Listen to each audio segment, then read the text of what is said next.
that is part of what's been known as comprehensive immigration reform. Immigration Reform Bill, and most of the attention has been focused on what is in terms of legalization for people in the United States who are non-citizens without status.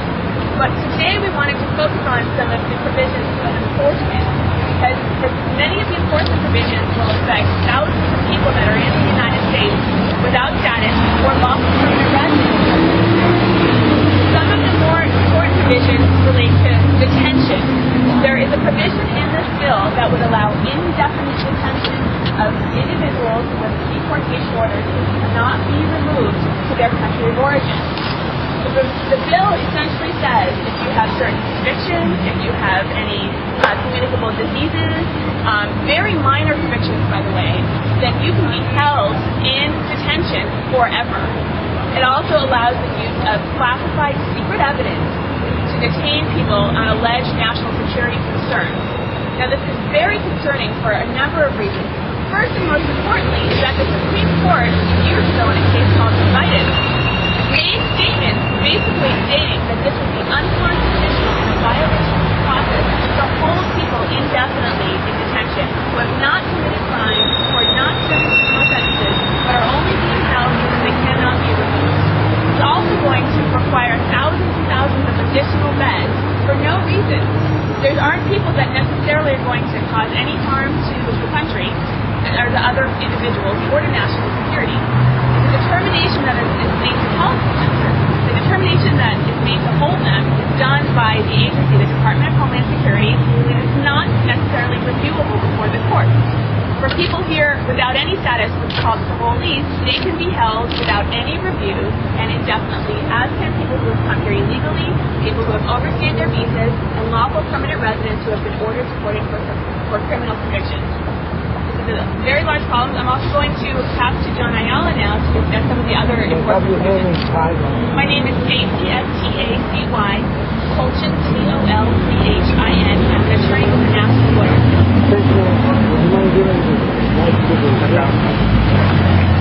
I'll say my statement of conditions. My name is John Ayala. I'm a private attorney in Los Angeles, California. I'm also a vice chair of the State of California chapter. Our concerns on many of this proposed comprehensive immigration reform is the fact that some of the enforcement provisions have provisions which are legally or extremely dangerous. One of them is basically making people who are perceived or be gang members inadmissible and deportable from the United States. The evidence that the bill purports to prove gang membership is not conviction, it's not something proven in court, but just a rehab that entices racial profiling of Latinos and Asians specifically who police or national police are potential gang members without any standard of proof that is legally recognizable. This will allow racial profiling of various ethnic which will allow the government more power to deport people with evidence that's not part of a record of conviction. And we believe that is unfair, and that should also be stricken from any comprehensive immigration reform package. It's a very big concern because of potential for abuse.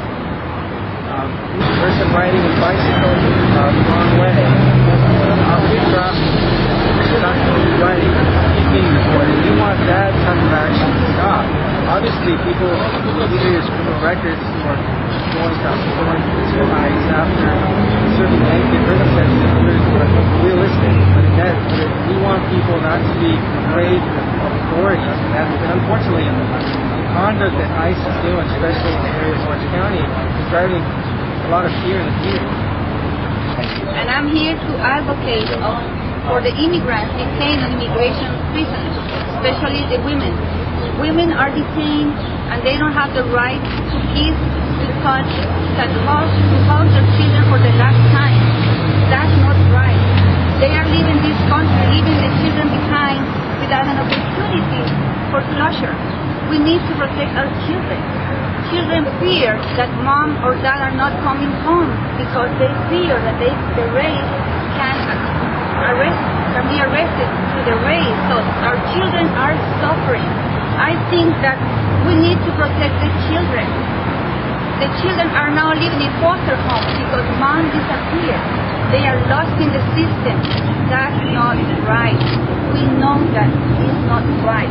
We need to fix the problem. We need to fix the mess. And as a woman, as a mother, I'm here to please help the women, help the children. Our society is broken. We need to do something. And a lot of Americans know that it's not right.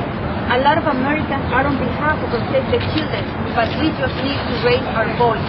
We just need to call the Senate. We need to ask for a comprehensive immigration reform. Thank you. Hi, my name is Young Go. I'm here on behalf of the National Korean American Service and Education Consortium, NAKASEC. We here in NAKASEC are completely opposed to the Title II stripping away of the due process provisions that are in the Title II of the Senate bill that was introduced May 17, 2007. Specific to this are the indefinite detention, the increase of detention bed space, not having access to a fair day in court, as well as the raids that are continuing on, which are not in the bill, but it's very ironic that while we are having this debate, the federal government is continuing to allow raids to happen. For us as Korean Americans, the impact of not having civil liberties, not having our due process, is something that many of us feel very intimately if we look back at our own home country of Korea and we see what has happened in the past and what has happened in the past where you had folks not having their access to full day in court. So we as Korean Americans are very intimately familiar with what happens to a country that does not provide full access to the process of civil liberties. Also, as we know, Korean Americans, they're not the majority of people who are detained. And as a population where they are not the majority that are detained, what we are seeing is that in the detention centers, that access to language support services and other counseling services are not as well provided for, given the language, the limited English proficiency, and the fact that we are not the majority. Lastly, I want to say that here at NAKASEC, we are continuing to fight to continue to protect the Title II provisions. As we know, the Senate is debating right now. Amendments are being introduced every day. And there are a couple amendments that are on the floor right now that would continue to strip away the Title II. There's a Grassley amendment that would take away judicial review if your visa was revoked. That's one of the last few remaining judicial review provisions available in the Senate bill, and they're looking to strip that away. There's an opportunity bill to support some good amendments, including a Lieberman amendment for Safe and Secure Detention Act. That is something that if you want to take action on, call your senator, call your senator and tell them please support the Lieberman amendment. NAKASEC, we are dedicated to working on this issue. What we continue to see is if this bill were to pass, for example, we would see more increased local law enforcement being involved in the enforcement of immigration law. And as my colleagues have iterated beforehand, what will this lead to? Increased racial profiling. And this is not something that our country is about. And when the Supreme Court read the statute, the Immigration Act, to comport with the Constitution so that they would not have to declare the actual law unconstitutional. What Congress is attempting to do right now is to amend the law so the law is clear that it authorizes indefinite detention